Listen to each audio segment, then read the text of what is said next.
দেখো ক্লাস 9-এর কোষে দেখি 15.1-এর এই 10-এর দাগের অঙ্কটা আমরা ছোট্ট করে কিভাবে করে নেব। দেখো যে একটা ঘরের 4 দেওয়ালের ক্ষেত্রফল 42 বর্গমিটার, মেঝের ক্ষেত্রফল 12 বর্গমিটার, তো ঘরটির দৈর্ঘ্য 4 মিটার হলে ঘরটির উচ্চতা হিসেব করি। দেখো এখানে ঘরটির দৈর্ঘ্য দেওয়া আছে আর ক্ষেত্রফলও দেওয়া আছে, মেঝের ক্ষেত্রফল দেওয়া আছে। তাহলে ক্ষেত্রফল থেকে এখান থেকে আমরা প্রস্থ বের করে নিতে পারবো, কারণ দৈর্ঘ্য গুণিত প্রস্থ হলে ক্ষেত্রফল হয়। তার দৈর্ঘ্য দেওয়া আছে, প্রস্থটা বেরিয়ে যাবে, 4 3 12, প্রস্থটা 3 বেরিয়ে যাবে। আর তারপরে আমরা ঘরের 4 দেওয়ালের ক্ষেত্রফলের সূত্র জানি 2 গুণিত দৈর্ঘ্যযুক্ত প্রস্থ ইন্টু উচ্চতা।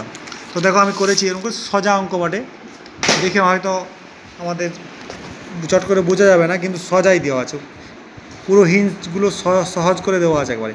তাহলে মনে করি ধরো এটা একটা ঘর, তাই এর ক্ষেত্রফল, মেঝের ক্ষেত্রফল 12, তাহলে মনে করি ঘরটির উচ্চতা দেওয়া আছে, উচ্চতা ধরি h মিটার। হ্যাঁ, তো এখানে ঘরটির ক্ষেত্রফল দেওয়া আছে দৈর্ঘ্য গুণিত প্রস্থ বর্গ এককে ধরেছি, তাহলে দেওয়া আছে কত, সমান 12 বর্গমিটার।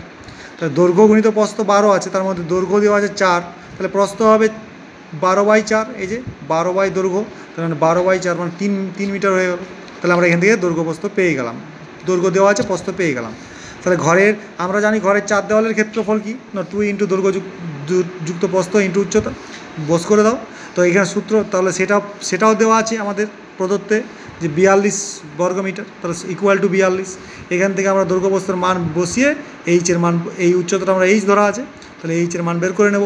তাহলে 2 গুণিত 4 দৈর্ঘ্য আর প্রস্থ 3, তাহলে 2 দিয়ে কেটে দাও, 42কে 21 হয়ে যাবে, 4 3 7 হয়, 7 এইচ রইলো, তাহলে 7 3 21 হয়, তাহলে এইচ সমান 3 মিটার।